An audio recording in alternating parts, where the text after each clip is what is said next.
Hello, Cedar Falls, and welcome to the City Council meeting Tuesday, July 5th, 2022. I will now call this meeting to order and ask for a roll call from Madam Clerk. Schultz. Here. DeBoer. Here. Cruz. Here. Harding. Here. Ganfield. Here. Sires. Here. Dunn. Councilmember Dunn absent. All right. On to an approval of the minutes. I'll take a motion. Motion moved. to approve. Second. Motion and seconded. All in favor? Aye. Opposed? That passes. Are there any agenda revisions tonight, Madam Clerk? I have no agenda revisions, Mr. Mayor. All right. Thank you. We'll move on to a special presentation. We have a proclamation, and I'll ask one more time. Let's see, we can acknowledge him if he comes later, but is Colonel Gingrich around by any chance? All right, well, if he shows up later, we'll give him a chance to speak. But the proclamation is for the 133rd Infantry Regiment Ironman Battalion Day on July 11th, 2022. So I'll read it. It goes as follows. Whereas the Iowa National Guard's 133rd Infantry Regiment, a component of the 34th Infantry Division, has continuously operated in the Northeast Iowa since July 11th, 1921. And whereas the 1st Battalion of the 133rd Infantry Regiment is proudly known as the Ironman Battalion, a distinction earned during World War II for a record 611 consecutive days in combat, and then reaffirmed during a nearly 22-month mobilization supporting Operation Iraqi Freedom from 2005 to 2007. And whereas the National Guard's federal mission is to provide properly trained and equipped units for prompt mobilization for war, national emergency, or as otherwise needed, and its state mission is to provide trained and disciplined forces for domestic emergencies or as otherwise provided by state law. And whereas more than 550 Northeast Iowans have volunteered for service in the Iowa National Guard and drill monthly at readiness centers in Waterloo, Dubuque, Davenport, Oelwein, Iowa City, Iowa Falls, and Charles City. And whereas the city of Cedar Falls is committed to maintaining a close relationship with our Iowa National Guard, as well as to honor our soldiers, their families, and veterans through the Iowa Home Base Program and numerous other veterans care and support activities. Therefore, I, Simon Harding, Mayor Pro Tem of the City of Cedar Falls, do hereby designate July 11th, 2022 as 133rd Infantry Regiment Ironman Battalion Day in Cedar Falls in recognition of the vital role played by the Ironman Battalion in our nation's defense. And I encourage residents to seek ways to support our Northeast Iowa National Guard soldiers and families as they answer their nation's call in uniformed service in Iowa and across the globe. Signed this 30th day of June, 2022. I'll read it as Mayor Robert M. Green, although I'm serving as pro temp tonight. Colonel Gingrich, just wanted to check. If he shows up, we'll give him a chance to speak. I will now open it up for the public forum, where speakers will have one opportunity to speak for up to 5 minutes on topics relevant to city business. Is there anyone out there that wishes to speak for public forum tonight? Yes, Ms. Beach. And when you get up here, just the name and address for the record, ma'am.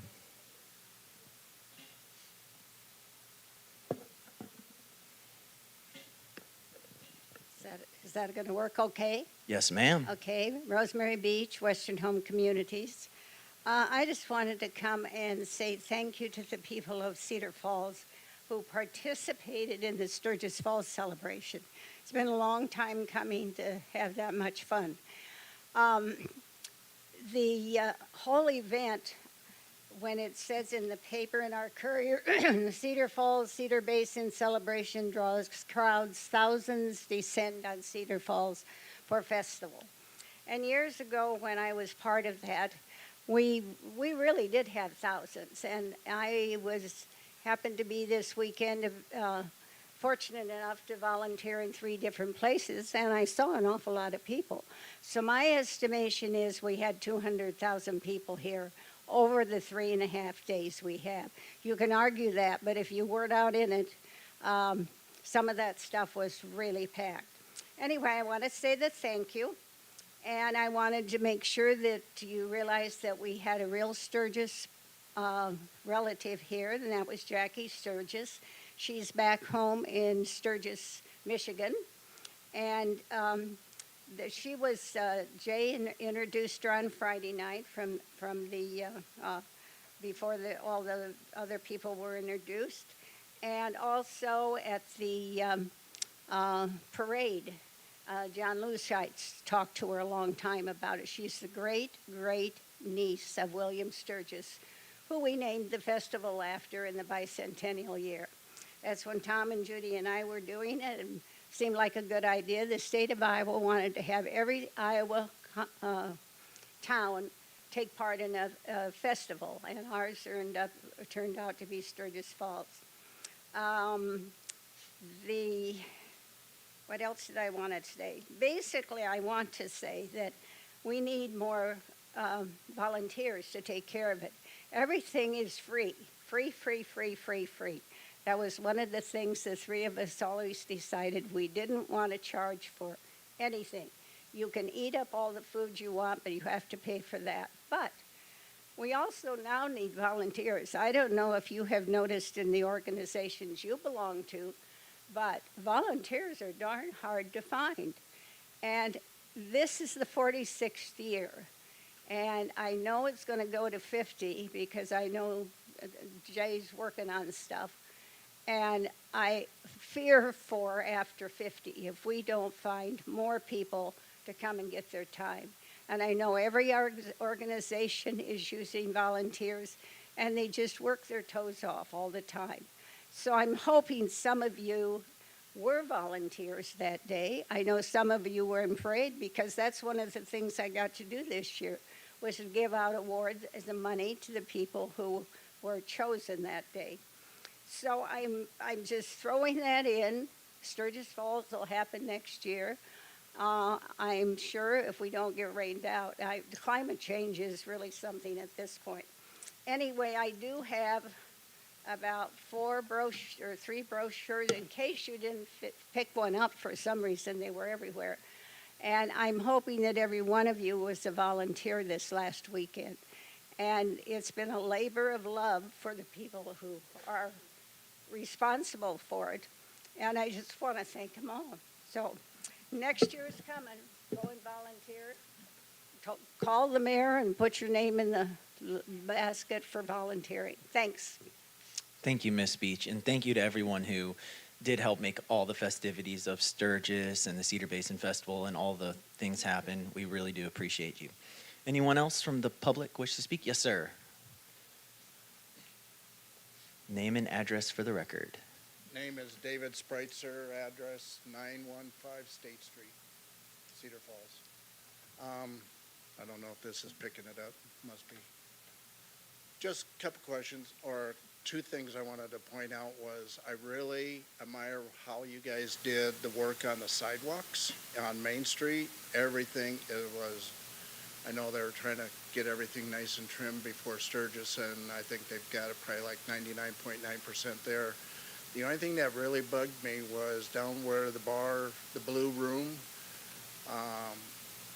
my wife and I and several other people were walking down. There was several patrons just leaning against the building that came out the door smoking cigarettes, and there must have been about 20 to 25 cigarette butts on the sidewalk right on Main Street. And I had a cigarette flicked out against my pant leg, and I was about ready to stop to show the guy where his head should be, but I was told to leave it alone and let it go. I just think someone should either go to the Blue Room and explain maybe a butt can out back, and because I did go up and down talking to the others establishments, and that's what they said. If somebody wants to go smoke, they go out back. Smoke, they throw it in a butt can, come back in. They do, I mean, they're patrons, they do what they do, but there was a ton, especially around that. There was a few on other sidewalks, but like 1 or 2 here or there, but that was just, I think, people just doing it. But there, that was a bad thing. And the other thing I wanted to point out was, I wasn't prepared to bring this up tonight, but on Rainbow Drive, coming down where the intersection is, I think it's the 18th and Rainbow, it's a main intersection right there where Ace Hardware is.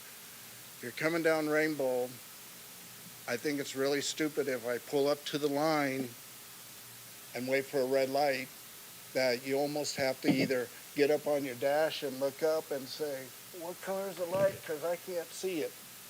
So either the white line needs to be moved back so people could see, or they can do like I did see down in Iowa City a couple weeks ago.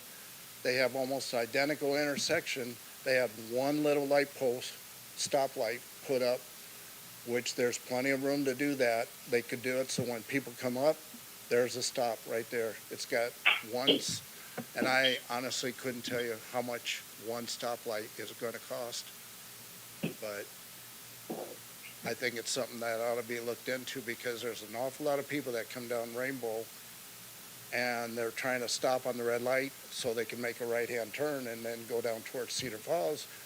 And I've seen some, I have not seen an accident, but I've seen some very close calls where they get ready to go and the cars are coming down. It's like, hey, buddy, stop. So I think it's one stop sign, and that it's only that one, because all the other streets, everybody pulls up, you got a full view of your stop. So that's all I got to bring up. We appreciate it. Thank I you. have some notes here, and I'll follow up with the mayor, and we'll see what we can move forward on those. Is there anyone else in the public that wishes to speak tonight? Is there anyone on Zoom? I see we have one guest on Zoom, so we'll give them a second, see if they want to. Oh, that's Julie. Julie, do you want to speak tonight? Oh, okay. Well, it says iPhone guest, so. All right, we'll move on to special order of business. The first special order of business tonight is a public hearing on the FY 2023 Annual Action Plan for Community Development Block Grant and Home Consortium. We need to receive and file proof of publication of the notice of hearing. Is there a motion? So moved. Second.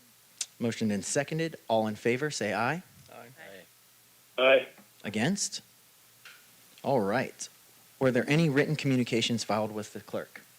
I have no written communications on file, Mr. Mayor. Thank you. And tonight's staff comments, is it Michelle Pesley? Peasley, yes. Peasley. Good evening, City Council and Mayor Pro Temp. My name's Michelle Peasley, Planner 3. The City of Cedar Falls is an entitlement community, which means that the city receives funds every year from the U.S. Department of Housing and Urban Development, also known as HUD. This year's Community Block Grant Entitlement Grant from HUD is $259,901.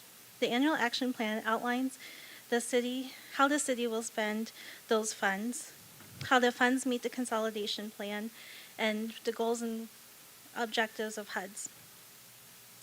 As outlined in the plan, as also in the staff memo, the funds are going to be allocated generally to service agency awards, owner and rental rehabilitation projects, sidewalks and street trees within low to moderate incomes, and administration. The annual action plan has been for public review since June 3rd, 2022. The Housing Commission reviewed this document and made recommendation of approval in our June meeting, and staff is available for any questions. Thank you, Michelle. Before we move any further, are there any public comments tonight from the gallery? All right, and seeing no public comments, that moves us over to a resolution approving the FY 2023 Annual Action Plan for Community Development Block Grant and Home Consortium. Is there a motion to approve? Motion. Second. Motioned and seconded. It's now open for conversation. Are there any questions from council? Yes, Councilmember DeBurr. Well, I'll start. You mentioned that it was $259,000 allocated, but yet it's $465,000 FFY21 total. Was there that much carryover? We're predicting $65,000 for carryover.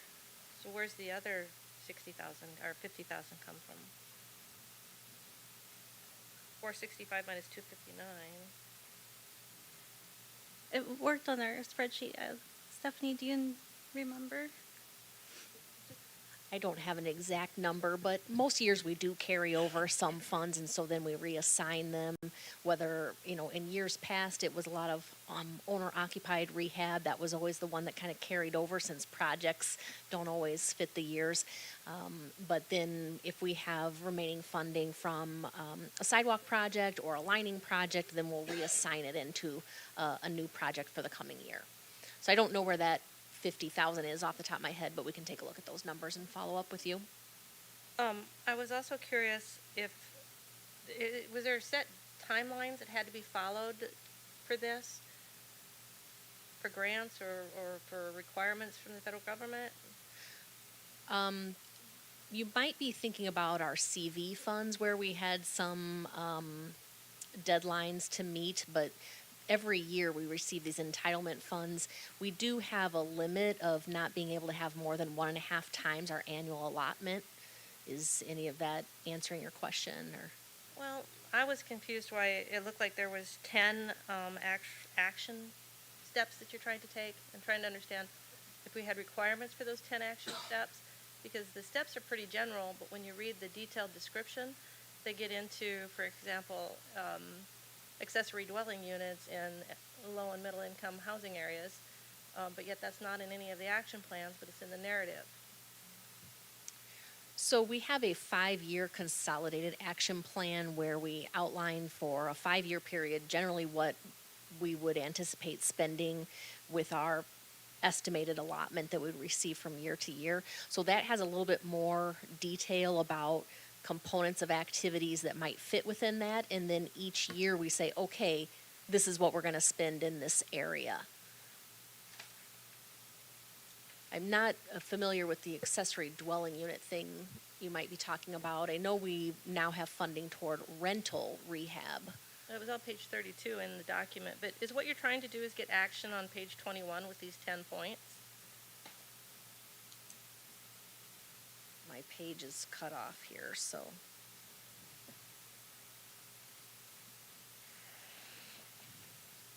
The goal summary information is page 21 and 22, and it was basically 10 points. And I'm trying to find out, is that what we're trying to approve, is these 10 points? Or are we trying to approve at the very beginning the breakdown of the, on page 11 and 12 of just the funding? The breakdown of the funding, yes. So then, for example, on the sidewalk funding one of the 112,000, I believe, then when we will work on putting together a bid package for sidewalks in low and moderate income neighborhoods, and you'll see the bid package will go through the public hearing for the portions of sidewalk that would be part of that project. That's how we would move through this as an example.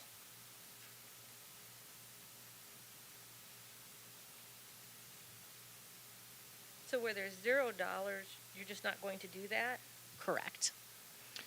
Yeah, for example, we have 0 in the code enforcement. We learned after we did the 5-year consolidated plan that there were quite a few requirements in order to be able to utilize the money how we had initially thought. So that's why we're just simply not choosing to fund code enforcement through the CDBG program. Can I ask another one then? Yeah, keep going. So like on parks or playgrounds, we had 57,000, but you're dropping it to 20? So this was about 2 years ago, we learned that we had tried to fund a park project, and we learned that HUD had, again, quite a few questions, and we weren't able to make the project go. They did not support the project. So what this line item would be actually is not a park. We're proposing that we may look at a tree planting program in the public right-of-way, which can help with energy costs and that type of thing in low and moderate income neighborhoods. I have a couple questions, and then we can open it up for others. So when I was looking at the list, I kind of have a similar question to Susan's. Basically, the list was compiled originally with the 5-year plan, and then we had to utilize some flexibility due to the fact that we found out there were projects. So my question is, how do we come up with what was going to get funded this year? Was there a quick 30-second process for why we decided to allocate the funds where we did? As we've gone through the past 3-4 years here, we've learned what projects are fairly straightforward to implement. That's where we've tended to then give our proposals at this point about what projects what activities, I should say, to fund. And then if we approve this, the spending, all these decisions still have to come back to council for final approval. It's just we're approving allocating the funds towards these endeavors, correct? That is mostly correct. An exception would be, so we have here in the memo about allocating $25,000 to owner-occupied rehab. Well, rehab can include a rehab project, which is usually in the $20,000 to $25,000 for a project, or it can be a repair project, which might be a roof or some kind of small item that can be up to $10,000. Repairs through the council approved the rehab manual. A repair is not required to come forward to council, but a contract for a rehab project would come forward to council. Thank you. That answers my questions. Are there any other council questions? Mr. Mayor, Yes, sir. this has a lot of goals in here, and I don't remember being ever asked on what my goal was, or maybe the other council people were. But I also see in here that no citizens responded to any of this stuff. And when it starts to go into the housing that sits behind other houses, that gets pretty abstract, and there's a tremendous amount of pages in here, and we really haven't had any input to it. They're going to have tiny homes in the backyards. There's just all kinds of things that we haven't really been involved in. I guess I'd like to see something more done with the council having input in this, especially when you start to talk about goals. So that's kind of my issue with it. We don't really seem to have the power to say what our goals are. Some of these things could be good, but when you start to talk about tiny homes in backyards, I start to have a problem with that. That's all. Quick question. Was this 5-year plan, this would have been before my time, so this will help me with some history. Was the 5-year plan approved by prior council, or was it? Yes. Okay, I just figured. And then as far as the homes go, was there, I know that homes, accessory dwelling units are allowed within the new zoning ordinance. So was there, could you give me an example of like when it would be used for these funds? I'm just curious why we needed to include it or wanted to include it within these funds. So the CDBG program allows for rehab projects for owner-occupied or rental. So it's a rehab or a repair project. Doesn't allow for new building. Now, home funds, which this plan also covers, does allow new home building to occur under the home funding. And so that's where we've entered into a contract, the council might recall, with Habitat for Humanity to try to build a couple new homes and do some major rehab projects. Any of those projects will come forward through the city council for approval before Habitat would start work on any project. So perhaps that's what you're reading is related to the home program that can fund a new residential structure being built, that it reflects that, it could meet the code and do that. Okay. Councilmember Ganfield or Schultz, any questions? Do we have enough information, thoughts? I'll be frank, I'm looking at the details for why the shift in some of the funding sources before I can get 100% on board with the 112,000 that's going towards, you said, sidewalk and accessibility additions, the removal of the 37,000 from neighborhood recreational amenities. We're still listing their parks and playgrounds, but that's seemingly less doable projects, so those will be focused on the tree plantings instead. Correct. It was about 2 years ago that we tried to fund a park project and HUD ultimately denied it. Okay. quick question again, and Councilmember Schultz, I don't want to cut you off. Do you have any questions for? No, go ahead. No, I have a lot of questions. Sorry.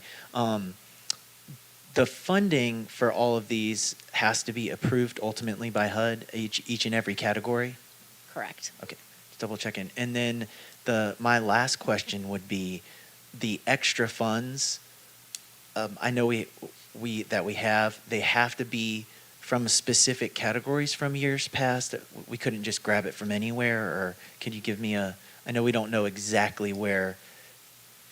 So let's say, for example, we ended up not being able to get a project going under the neighborhood recreational amenities, and we had approved 20,000 for this year. So next year, when we come forward to council, we might suggest, well, let's put that in the rehab because we weren't able to get a project going. There were too many questions or issues, and so let's just get something done since we know we have that cap of 1.5 times our annual funding. So we feel a little bit under the gun, if you will, to try to get funds spent. I understand. Is there an expiration on some of the funds? Just out of curiosity, I didn't see. Well, that's maybe what Councilmember DeBoer was asking earlier. So they have the cap of the 1.5 times an annual allotment that we receive. After that, they kind of flag your account, and then there's remediation actions we have to do. So I can't clearly answer you like we would never have more than 2 times or whatever, but there are a lot more hoops to jump through if we have more funds in the bank than 1.5 times our annual award. Okay, that makes sense. Councilmember Cruz on Zoom, do you have any questions? I want to make sure that you're not getting jumped over. Well, my concern is that there's, along with Mr. Sires, there's quite a number of things here that seem to go beyond what the initial HUD dollars were talked about. And I would almost be in favor of referring this to a committee discussion to have a little more in-depth explanations of some of these things. Any other council members? So I just want to clarify, you have 10 categories here, 10 goals. They are the 10, or they're 10 of 100, or? They are the 10, They're so the that 10. follows exactly the consolidated plan. And they're the 10 that previous councils approved, but they didn't delegate a certain time frame or a certain amount of money individually to each goal. In the 5-year plan, it has these 10, and over each of the 5 years, we had numbers as estimates in there, but then each year we have to adopt a plan to say, okay, this is the number for the year. I had trouble hearing, Michelle, what was the carryover? 200,000? 65,000. Well, 65,000, okay. And we're how many years into this 5-year plan? This will be year 4, I believe. What are projects that we've accomplished with this so far? We've done 2 fairly large sanitary sewer lining projects in low and moderate income neighborhoods. We're just wrapping one up, about $250,000 this last round from last year's money. We've done a sidewalk project, several sidewalks kicked off construction last year, and they're wrapping up here this year. We've regularly do the rehab programs for owner occupied, but then the rental occupied rehab was something that we introduced this last year in this 5-year cycle.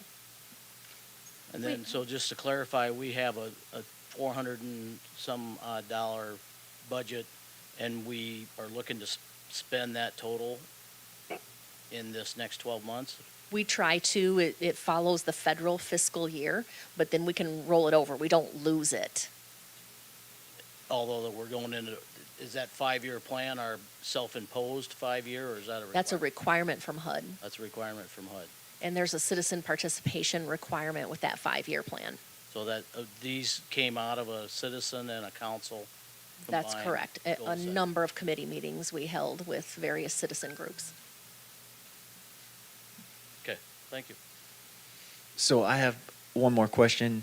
If let's say, since it's fairly in depth, and we wanted to have more of an explanation at the committee level, like Daryl said, really quickly, does that impede, staff moving forward? Obviously, it would slow it down a little, but to make everyone feel more comfortable, is that something that we could look at doing? That way we could see exactly where we had the carryover, or, obviously I understand the funds are there, we need to spend them, we want to spend them wisely, but it seems like there's some question on why we have so much carryover. I can't quote the deadline off the top of my head, but HUD does have a deadline for when we have to submit this. We already asked for an extension because we have to partner the timeline with Waterloo too, so there's always some coordination that happens there. I believe it was end of July, and I'd have to follow up an email about HUD's ultimate deadline to enter it. Sometime in August, early August is in my head. Our extension was July 29th. What was that? Our extension was for July 29th. So the question is, do we as a council have enough information to feel comfortable moving forward, or are there council members that have reservations and want to see it explained more? My only reservation is where the extra money came from. Not so concerned about where we're trying to allocate the dollars based off what we've learned. So I'd be interested, are there council member thoughts on that? Yes. Councilmember DeBur. Yeah, I'd like to see where the other, I think it's about 141,000 that we're kind of off. That I'd like to see kind of a breakdown on that funding, which if we had that in 2 weeks, we'd still meet the deadline then, because our next meeting would be 2 weeks from now. I also am very nervous about why they keep talking about the missing middle and the accessory dwelling units when the only place they're allowed is in the new downtown district for form-based zoning, but yet I want some guarantees that they're not somehow in here, because they're not allowed in any of the rest of the town. Would it help if we provided you a copy of the low and moderate income map that shows the census district or census areas where these funds would qualify? Only if they're in the form-based area, because that's the only one that would apply. Right, there are some. I'd also be interested in seeing the comprehensive map where you talk about future high-density housing off of Hudson Road, or University Avenue west of Hudson Road, and then there's another one where it talks about it to the east, and how that correlates to our comprehensive plan. That's also on page 32, or page 20. They've got two double numbers. Mr. Mayor, which Yes, council Councilmember. would this, or which committee would this go to? And would we be able to schedule that ahead of our next? Those are questions that I cannot answer off the top of my head. As far as scheduling it for the next one, I don't have the schedule, so that would be more of a Ron question. If we could get something on the next meeting to look at a quick presentation. So I believe you could probably handle it two ways. One is continue the public hearing to the next meeting, and then go through a presentation at that time during that public hearing, or continue the public hearing, and it would be a much shorter meeting, but before that, refer this to the Community and Planning Committee meeting and go through it then, and then address all of these during the approval during the regular council meeting, during the continued public hearing. So, question for Mr. Rogers, since this is an open public hearing, what is the simplest way for us to move forward without having to re-advertise and do things, but yet still garner more information for council to make a decision? The public notice assumed approval along the lines presented, and so there has to be another public or continuation of the public hearing, so that comments that come out of any changes or revisions that come up, the public has a right to speak to. So the best way is somebody moves to continue the hearing to a date certain, hopefully within 2 weeks, and then we hold the hearing then. I think it would probably be cleaner if we had an extensive presentation during the regular council meeting and made our decision then, because that's what we're continuing to as a council meeting. Remember, all our committee can do is make recommendations anyway. True. So does that help answer your question? Yes. I'd be comfortable continuing the public hearing till next time and seeing a presentation on where the extra funds are. If there's a motion for something along those lines, I'd be open for it. I'll make a motion to continue the public hearing for the next council meeting in 2 weeks less 1 day. Whatever that date is. Second. What is it? Motion and seconded. Now the question, I have one more for Kevin. Since we were already in the motion for the resolution, is that acceptable? Sure, the continuance will Okay. just take precedent, stop discussion, and pick it up. Fair enough. When we pick up the public hearing again. Thank you. Do we have enough information to vote? Mr. Harding, Yes, sir. question for Michelle. I'd like to know, was the Housing Commission that approved this one minus a couple seats at the time that they approved, or were they filled back up with those recent appointments before they saw this document? It was -1. So it was before the new appointments. Okay, gotcha. That's all I needed to know. Thank you. Any other questions? It's been motioned to continue, so requires a roll call vote. This would just be a voice vote. Voice vote. Sorry. All right, all in favor? Aye. Aye. Opposed? There we go. All in favor. Moving on to number 4, public hearing on the proposed plans, specs, form of contract, and estimate of cost for the Olive Street Box Culvert Replacement Project. We have to receive and file proof of publication of notice of hearing. Is there a motion? So moved. To approve? Motioned and seconded. All in favor say aye. Aye. Aye. Opposed? All right, that passes. Are there any written communications filed with the city clerk? I have no written communications on file, Mr. Mayor. All right. And then I believe we have Dave Wicke for staff comments on this one. Howdy, Dave. Good evening, Mayor Pro Tem, City Council. Tonight's public hearing is for the Olive Street Box Culvert Replacement Project. This project consists of removing the existing bridge on Olive Street, which is found to be deficient, and extending the box culvert from College Street through to Olive Street. In addition to that, the Pedersen Plaza that's on the College Street side will be extended as part of the improvements. Be over top of the new culvert that'll be in place. And then in addition, project will has some additional work, some realignment of sanitary sewer and related street work associated with the box culvert replacement. Total estimated cost for this project is $2,206,000, and project will be funded by general obligation bonds and the TIF for that district. Thank you. All right. Before we move on, is there anyone in the gallery that has any public comments or wants to speak on this item? Seeing none, we'll move over to a resolution approving and adopting the plans, specs, form of contract, and estimate of cost for the Olive Street Box Culvert Replacement Project. Is there a motion? Motion to approve? Second. It's been motioned and seconded, and it is now open for conversation for council. Any council members have any questions? Mr. Harding? Yes, sir. Councilmember Ganfield. Mr. Wicke, if you would. I just wanted to look at other options. I'm assuming that the landscape pavers are probably there because of their permeable nature.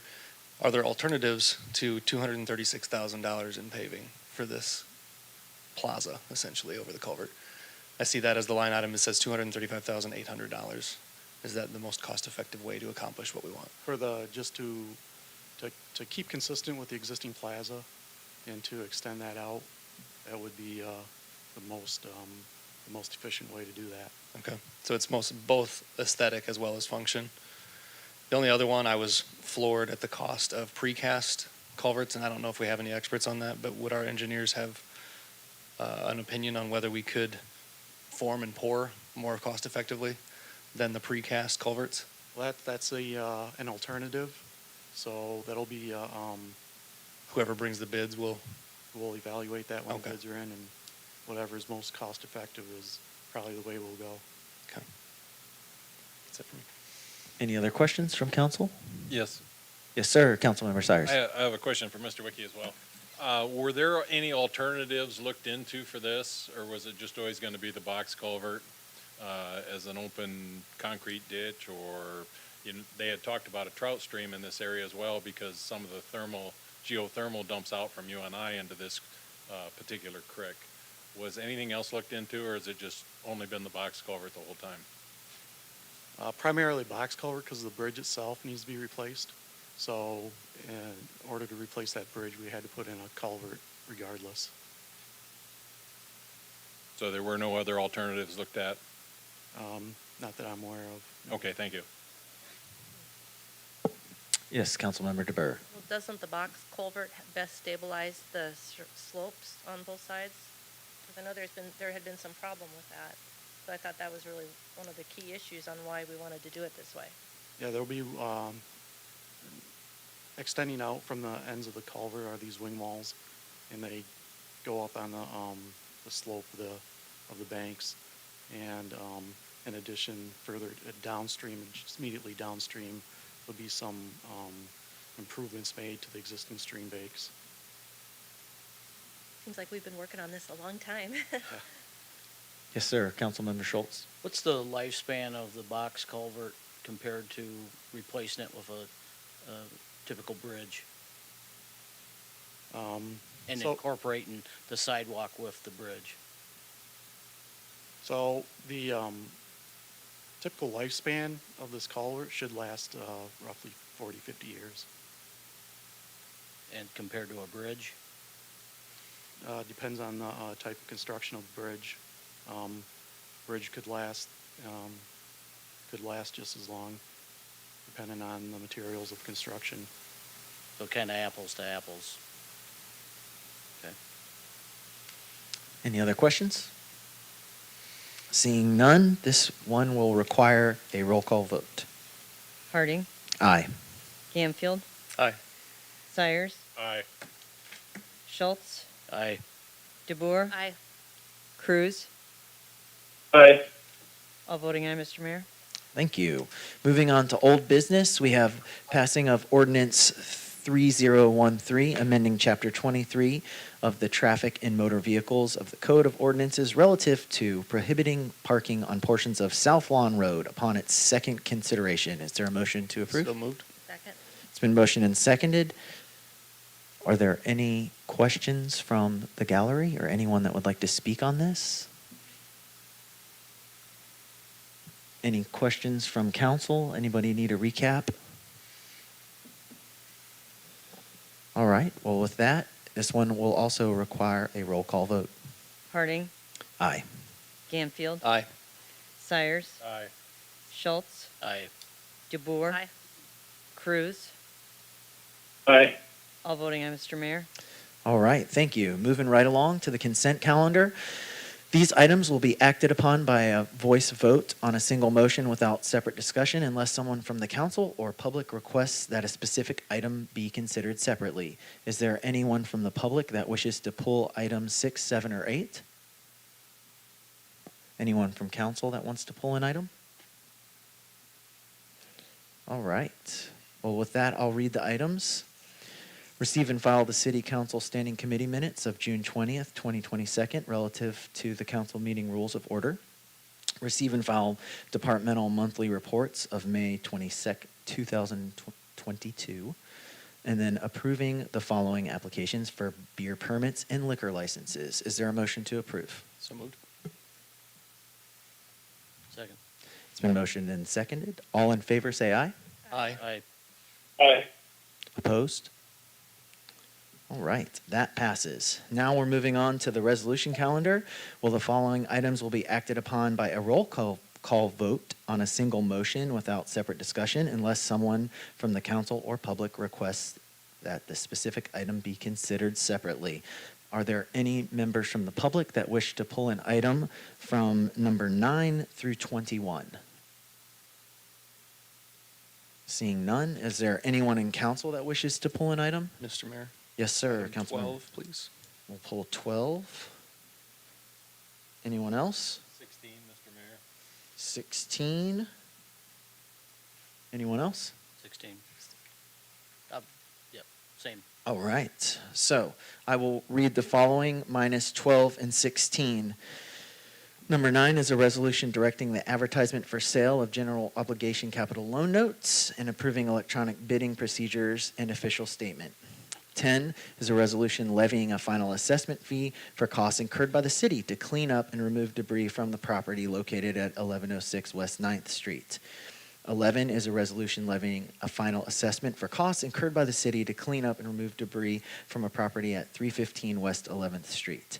13 is a resolution approving and authorizing the expenditure of funds for the purchase of an electronic mower for Public Works Department.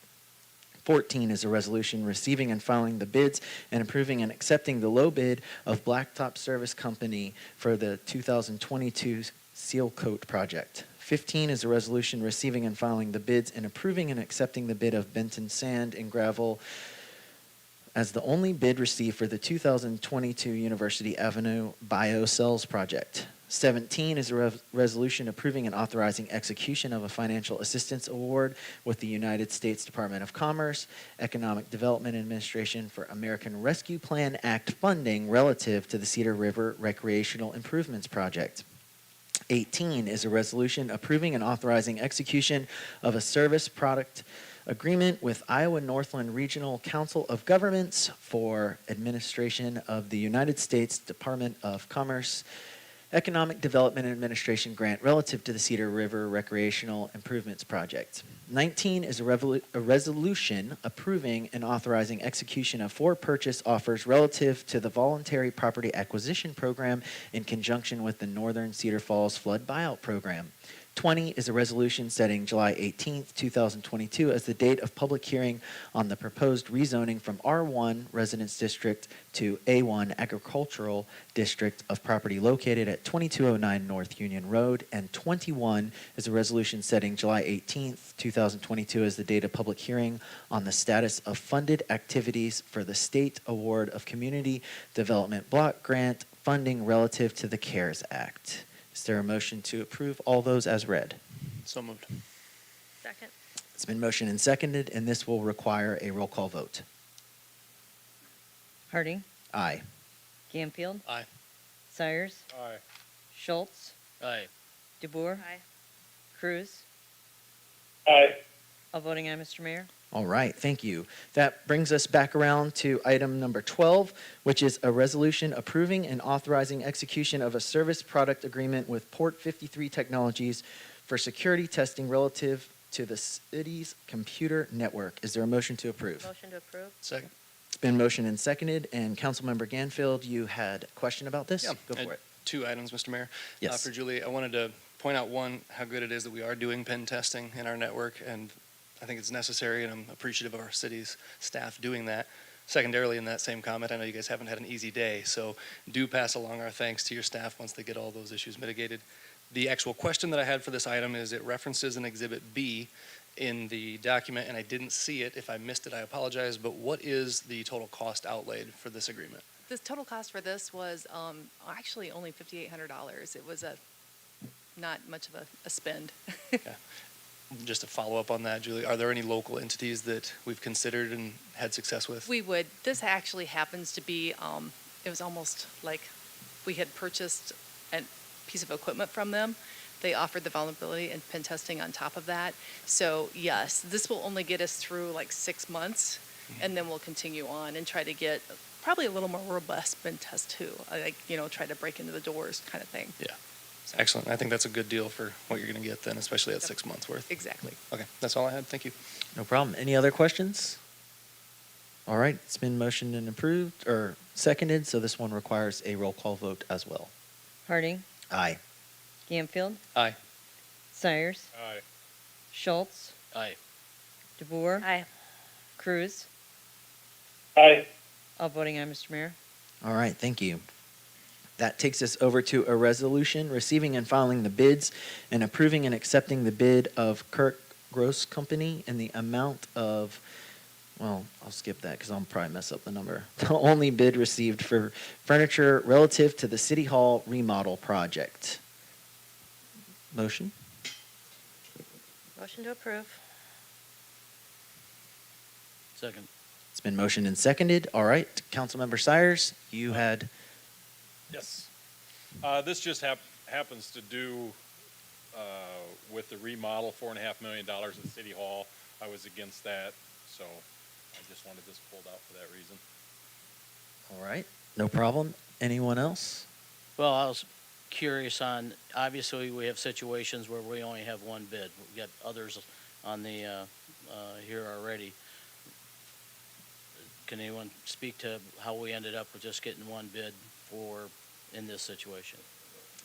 Well, we worked with our architect who is here tonight, and he can answer any questions too. We have Kurt Gross here tonight is who we have. Greg Vandersea to answer any questions. But we went out to bid through our architect firm, Emergent, who's helping us on this project. And we had specs for the project. We had a lot of information about what we were looking for. And then we wait to see who bids on the project. So we did just get the one bidder. We've been very satisfied with the furniture that we've had at City Hall, and so we feel very confident with the bidder.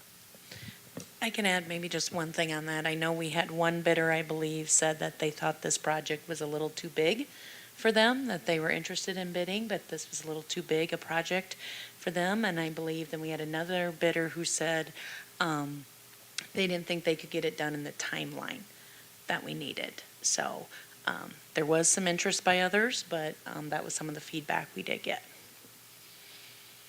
So what's this all entail? The tables, chairs, light fixtures, projectors, or? Tables, chairs, some office furniture for some of the offices, desk or credenzas, filing cabinets, that type of thing. We're going to reuse about 50% of what we have. It's withstood the test of time, and we can still use it, but we do need to look for other furniture for some of the offices. Thank you. Any other questions? And that, Mr. Harding? yes, sir. Councilmember Cruz. Just curious if staff had a number in their mind ahead of time based on their own internal calculations, and how does that compare to what we received in the bid?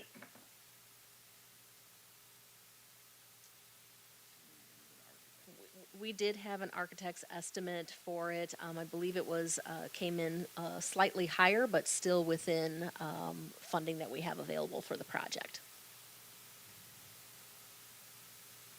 Thank you. Any other questions? And the number, now that I've had time to study it, is $378,647.51. Had to make sure I understood where the decimal and the comma were. But I make sure everyone who's listening out there has it too. All right. Do we have enough information? Any final thoughts? It's been motioned and seconded, and this one requires a roll call vote. Harding, Aye. Ganfield, Aye. Sires, No. Schultz, Aye. DeBoer, Aye. Cruz. Aye. 5 voting aye, 1 voting nay, Mr. Mayor. All right, thank you. That concludes the resolution calendar, which moves us over to bills and claims. Is there a motion to allow the bills and claims for July 5th, 2022? So moved. Second. All right, it's been motioned and seconded. And is there anyone from the public wish to speak on this? Any questions from council? Seeing none, this one will require a roll call vote. Harding, Aye. Ganfield, Aye. Sires, Aye. Schultz, Aye. DeBoer, Aye. Cruz. Aye. All voting aye, Mr. Mayor. All right, thank you. That brings us around to city council referrals. Are there any council referrals tonight? All right, seeing none, that will take us over to council updates. Anyone on council have an update or want to share any information with the public?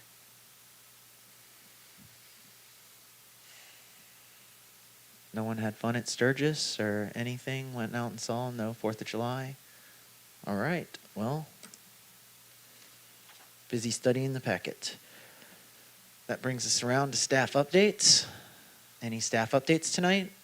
Yes, Mr. Mayor, I'd like to ask Acting Chief Howard to come up and maybe review some of our enforcement with regard to fireworks over the past 2 days, and I guess today would be the 3rd day. So, yes, sir.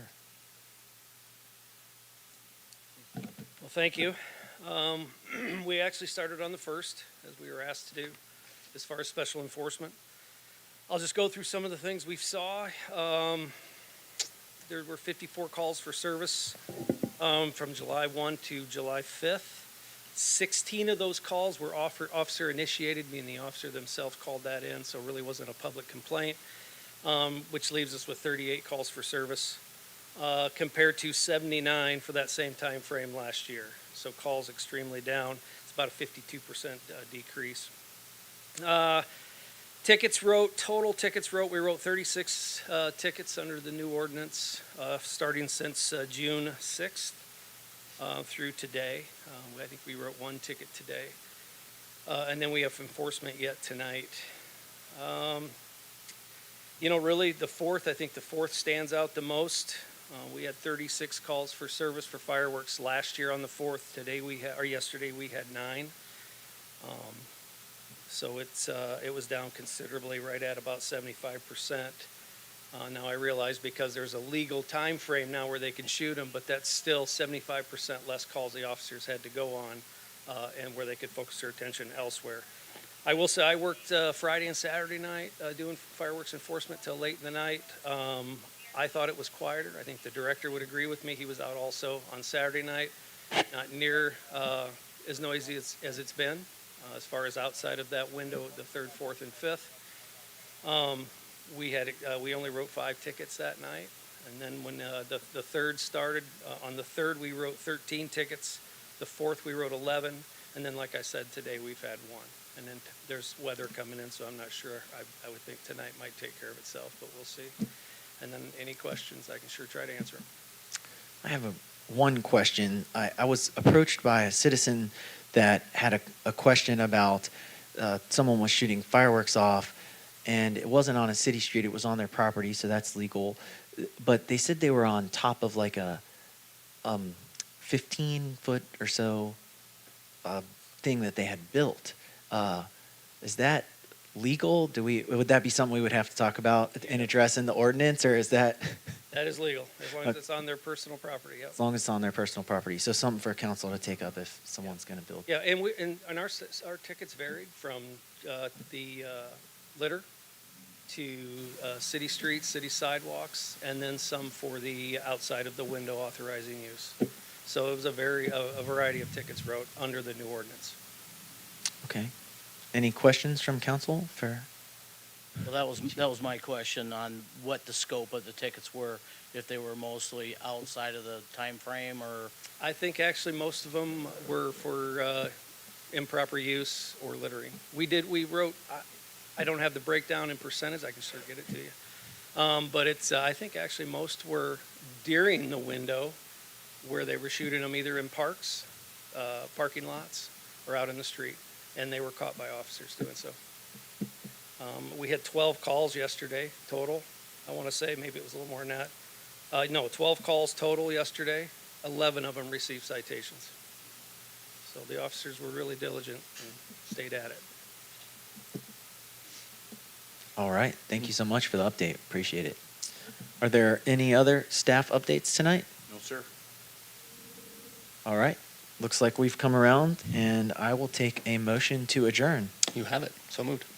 Seconded. All in favor, say aye. Aye. Aye. Opposed?